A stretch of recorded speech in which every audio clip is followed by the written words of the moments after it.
Shalom, selamat pagi buat kita semua.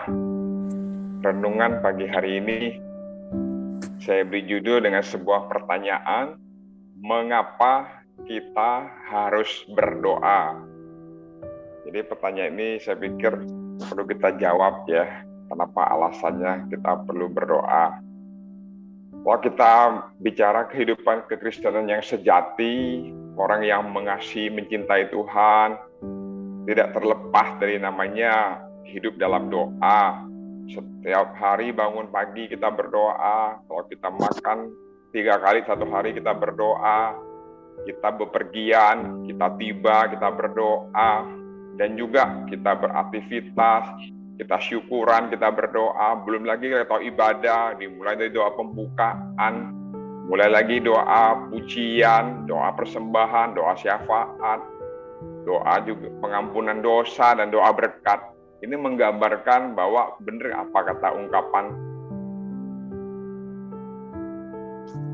ungkapan yang mengatakan bahwa Kristen itu nafas hidup orang percaya. Jadi doa itu adalah nafas hidup orang percaya.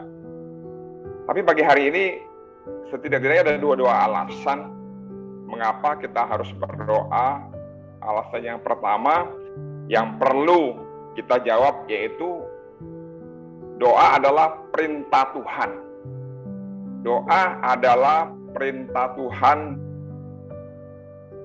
Saya mau bagikan kepada Bapak Ibu di Matius 7 ayat 7. Firman Tuhan berkata, mintalah maka akan diberikan kepadamu, carilah maka kamu akan mendapat, ketoklah maka pintu akan dibukakan bagimu. Ini adalah hal pengabulan doa yang Tuhan Yesus ajarkan kepada para murid.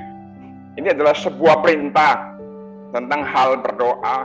Kalau kita minta, berarti kita sedang berdoa. Kita mencari, kita sedang berdoa. Kita mengetok, kita juga sedang berdoa. Jadi doa ini adalah sebuah perintah, adalah sebuah kata kerja yang aktif, bukan pasif. Mencari, meminta, mencari, mengetoknya adalah sebuah hal yang bersifat aktif, bukan pasif. Ini adalah sebuah kata kerja. Dan juga ini adalah sebuah perintah, minta. Ini adalah mintalah, bukan minta. Carilah, bukan cari. Ketoklah, bukan ketok. Ini adalah sebuah perintah yang Tuhan perintahkan buat kita dalam kaitan berdoa. Doa bukanlah semata-mata sesuatu yang diizinkan atau dianjurkan. Tapi doa adalah sebuah perintah. Saya membandingkan di Yeremia 33 ayat 3, berserulah kepadaku, kata Tuhan. Berseru ini bicara soal berdoalah, berharaplah, bersandarlah, bertekunlah.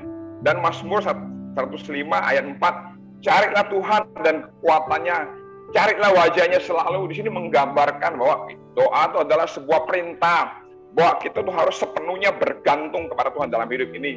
Nggak ada yang bisa kita lakukan tanpa Tuhan di dalam hidup ini. Kita bukan siapa-siapa, kita bukan apa-apa tanpa Tuhan. Dengan kata lain, kalau kita tidak berdoa, berarti kita berdosa. Karena kita tidak taat. Tercatat di 1 Samuel 12 ayat 23 berkata, mengenai aku jauhlah daripadaku untuk berdosa kepada Tuhan dengan berhenti mendoakan kamu. Jadi kalau kita tuh berhenti untuk berdoa, kita udah malas berdoa, kita udah enggan berdoa, berarti kita tuh berdosa di hadapan Tuhan. Karena kita tidak taat, karena berdoa Tuhan yang memerintahkan. Tuhan Yesus 3 kali mengajak dan 3 kali pula memberi janji. Seharusnya kita malu karena kita malas kalau kita tidak berdoa. Sekali lagi, mintalah, carilah, ketoklah.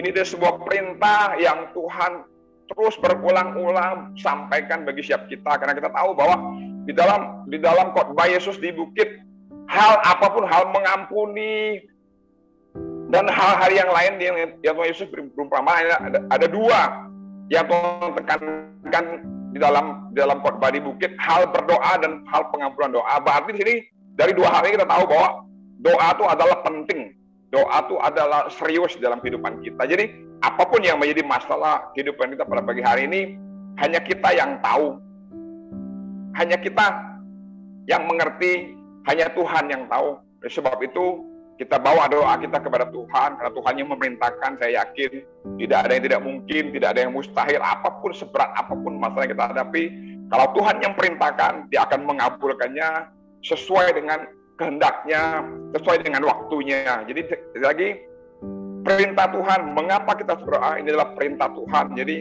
berdoalah dengan ketekunan, dengan kesungguhan.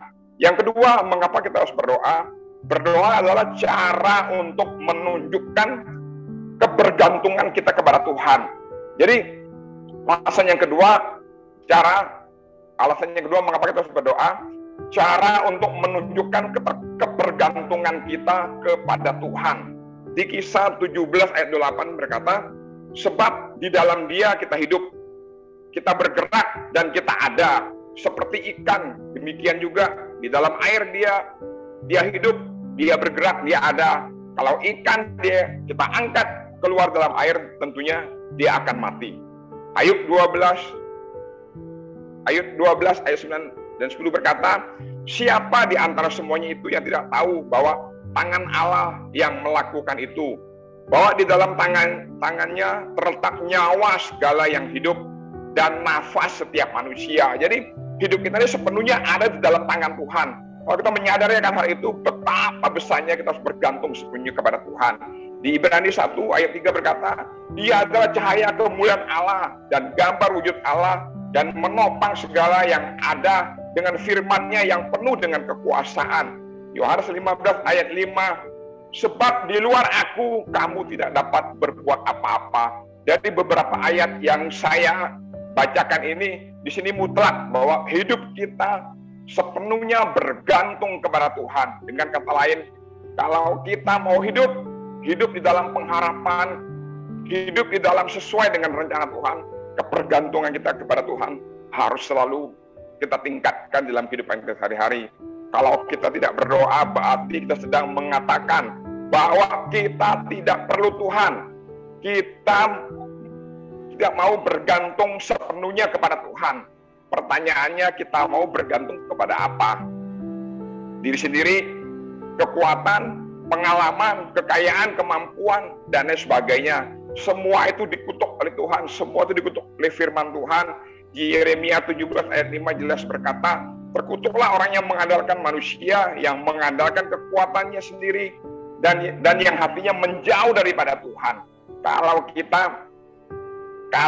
kita tidak mau bergantung kepada Tuhan, Tuhan bilang kamu terkutuk. Jadi doa itulah wujud nyata kita bergantung sepenuhnya kepada Tuhan. Wujud pengakuan iman kita bahwa kita tidak bisa hidup tanpa Tuhan.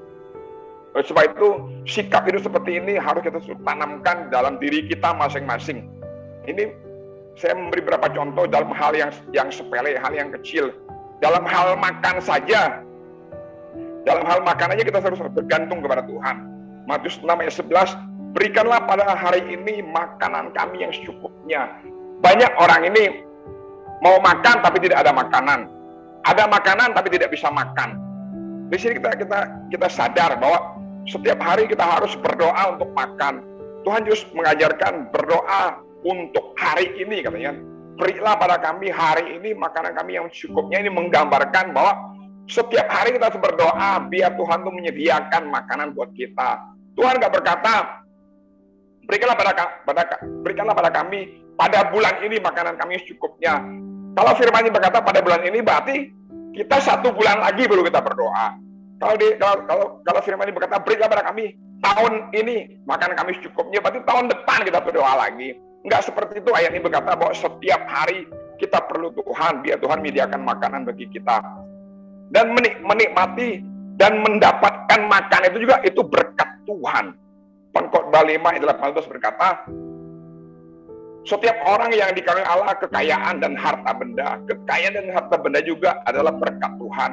Dan kuasa untuk menikmatinya, untuk menerima bagiannya, dan untuk bersuka cita dalam jerih payahnya juga itu pun karunia Allah. Jadi ada orang yang mau makan, tidak ada makanan. Ada orang yang banyak makanan tapi tidak bisa makan. Jadi makan itu juga perlu karunia Allah, perlu kuasa Allah. Mungkin kita mampu untuk mendapatkannya, tapi kadang-kadang dalam hidup ini untuk alasan tertentu kita sakit, bisa sakit gula darah. Banyak yang bisa, banyak makanan tapi kita tidak bisa makan. Mau makan ini kita kolesterol, mau makan enak kita nggak bisa karena gula darah. Mungkin kita mau beli sepatu yang mahal, kita nggak bisa pakai karena kaki kita itu nggak bisa pakai karena gula darah, kaki kita mungkin kena luka. Kita bisa menonton banyak, bisa bepergian, kita nggak bisa duduk yang lama karena tulang belakang kita bermasalah, kita nggak bisa jalan-jalan, terbang atau naik terbang atau mengendarai kendaraan dalam waktu yang lama. Kita nggak bisa melihat sesuatu yang indah karena mata kita terganggu karena gula darah. Jadi dalam hidup ini banyak hal yang kita patut syukuri kalau kita masih diberi kekuatan, kesehatan oleh Tuhan. Karena menikmati dan mendapatkan makanan itu juga kita perlu bergantung kepada Tuhan. Jadi mulai hari ini kalau kita makan tuh kita harus berdoa. Jangan kita makan enak kita lupa berdoa. Malah banyak makanan bukan kita doa malah kita foto. Ada sebuah cerita, seorang bapak tua mampir di warung, sebelum makan dia berdoa. Pada waktu yang sama ada sekelompok anak muda makan sembarangan, mereka tidak berdoa. Sekelompok anak muda ini ngeledek Pak Tua. Hai Pak Tua, emang di kampung Bapak setiap hari kalau makan harus berdoa? Pak Tua bilang, iya, di kampung saya setiap hari orang berdoa, kecuali babi. Jadi kalau kita nggak berdoa, itu sama dengan nggak ada beda kita sama babi. Makan sembarangan seperti itu. Dari cerita ini kita belajar bahwa dalam hal makan aja, kita tuh benar-benar harus bergantung sepenuhnya kepada Tuhan. Poin yang kedua, hal makan, hal tidur. Hal tidur pun kita harus bersyukur. Di Mazmur 4 ayat 9 berkata, dengan tentram, aku mau membaringkan diri, lalu segera tidur. Sebab hanya Engkaulah ya Tuhan yang membiarkan aku diam dengan aman. Jadi sebelum tidur pun kita harus berdoa. Karena kita nggak tahu apa yang akan terjadi esok hari. Jadi tidur itu bukan sebuah yang alamiah. Tapi tidur itu adalah sebuah karunia, sebuah anugerah. Kalau kita bisa tidur. Kita lihat, kita pernah mendengar zaman dulu Michael Jackson itu kurang apa. Itu boleh dikatakan nggak ada kurang dalam kehidupannya, kaya raya, punya segalanya pada era itu. Tapi satu yang membuat dia menderita, dia nggak bisa tidur. Jadi coba bayangkan kalau kita punya segalanya, kalau sampai kita nggak bisa tidur, itu kan sebuah penderitaan yang panjang gitu. Jadi bersyukurlah hari ini kalau kita bisa tidur di mana saja, di ranjang bisa, di sofa bisa, di kayu kering bisa, di mana-mana. Kalau kita bisa tidur, kita patut syukuri. Mazmur 3 ayat 6, aku membaringkan diri lalu tidur, aku bangun sebab Tuhan menopang aku. Jadi bangun sebelum tidur, kita harus berdoa. Bangun tidur pun kita harus berdoa. Jadi di mana-mana saja Tuhan tempatkan kita harus berdoa. Karena makan dan tidur pun itu adalah anugerah Allah. Itu adalah karunia Allah yang gak semua orang dapatkan. Kalau kita bisa mendapatkan hari ini, itu semua patut kita syukuri. Jadi sebelum tidur dan bangun. Jadi sebelum tidur dan bangun tidur pun kita bergantung sepenuhnya kepada Tuhan. Jadi kita sebagai gereja Tuhan, kita perlu berdoa. Karena kita tidak bisa mengandalkan kekuatan, kemampuan, pengalaman, bahkan kekayaan kita sekalipun. Mungkin ini renungan firman Tuhan. Ya singkat buat kita, biar firman Tuhan ini memberkati kita. Tuhan memberkati.